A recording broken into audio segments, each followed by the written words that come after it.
Hello, my friends. Deb Marshall here. I'm coming to you today from my garden of life.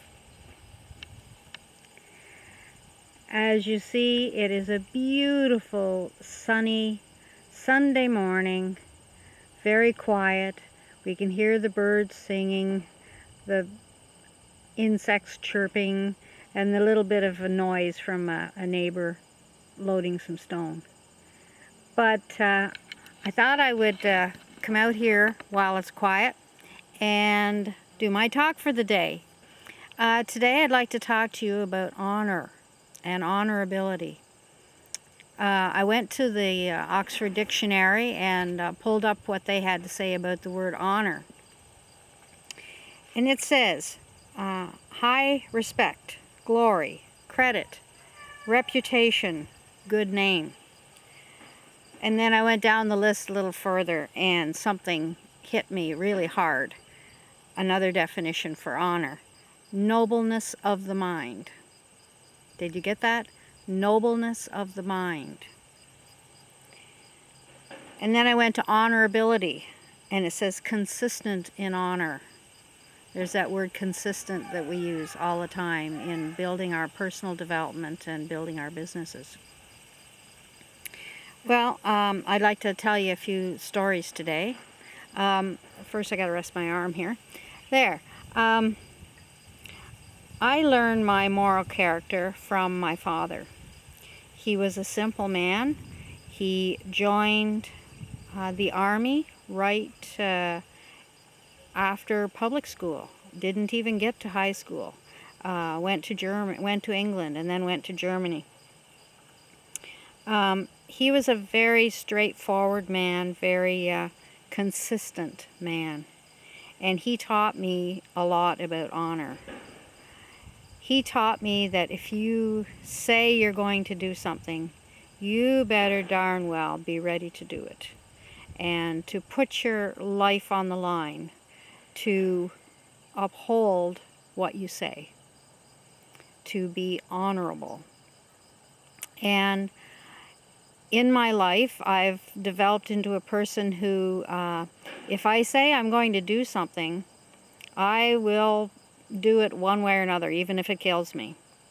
And in some cases, that has gotten me into a great deal of trouble. I was reading the other day, I believe it was the Dalai Lama. I do a lot of reading of the Dalai Lama's work. And he stated, I believe it was the Dalai Lama, it could have been Deepak Chopra, but one of them stated that if you say to someone or something that you say yes to them, that you're going to do something, make sure you're not saying no to yourself. And that has been a very hard lesson for me to learn.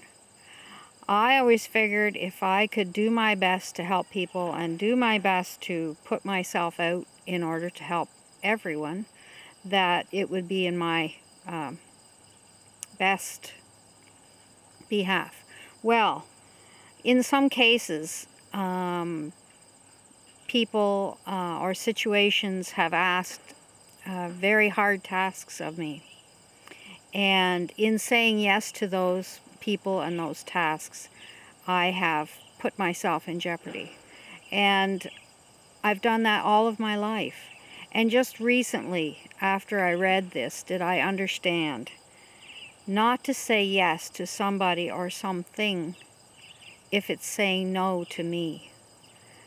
And this is a lesson that everyone needs to learn. If you are a stickler for honorability and will do anything to complete what you say, then you better be careful that you're not saying no to yourself. You could cause stress problems, you could cause health problems, you could cause marital problems. Any kind of different problem can come from saying yes to somebody else when you're saying no to yourself. And that's a very important thing to remember. I want to tell you another few things about my father in teaching me honorability. He was a tradesman. He was what they call a tin banger, a tinsmith. And he could make anything out of a piece of metal. And he could teach people to do it. He taught my husband Bill to do it, and they worked together. But I'm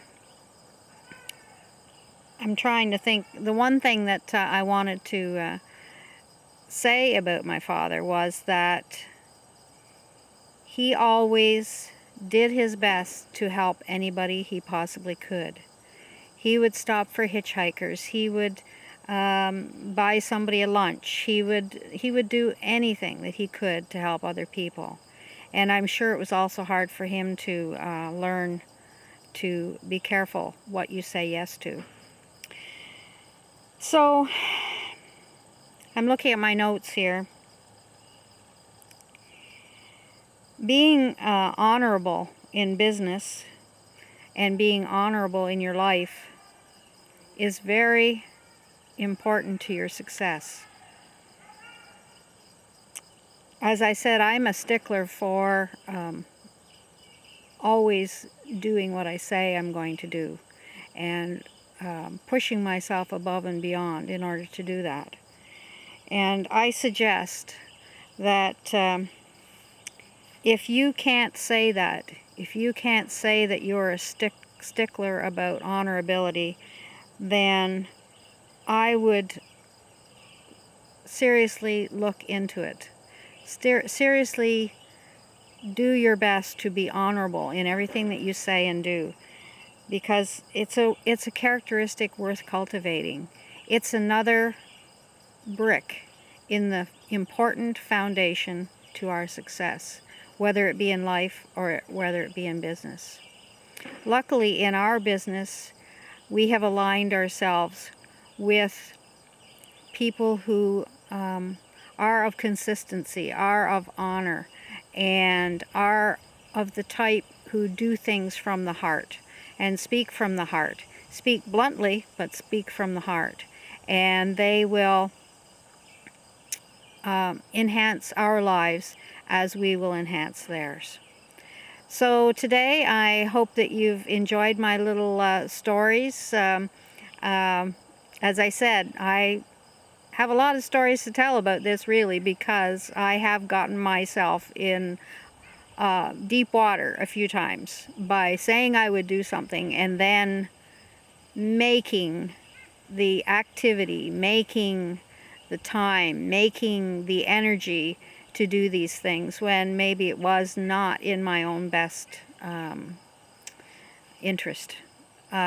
So be honorable. Think about being honorable. Study being honorable. Once again, it's another important foundation in our success for life and in business. And if you're interested in my little talks, I hope that you'll subscribe to my YouTube station and subscribe to my blogs at the empowernetwork.com/XODeb. And if you are interested in business, please look into the businesses on my blog, because, as I say, we cultivate honorability and all of the positive foundation stones in making a positive life and a positive business. So thank you, and I hope that you've enjoyed seeing my overgrown garden again today, and I look forward to talking to you very soon. Goodbye, and blessed be.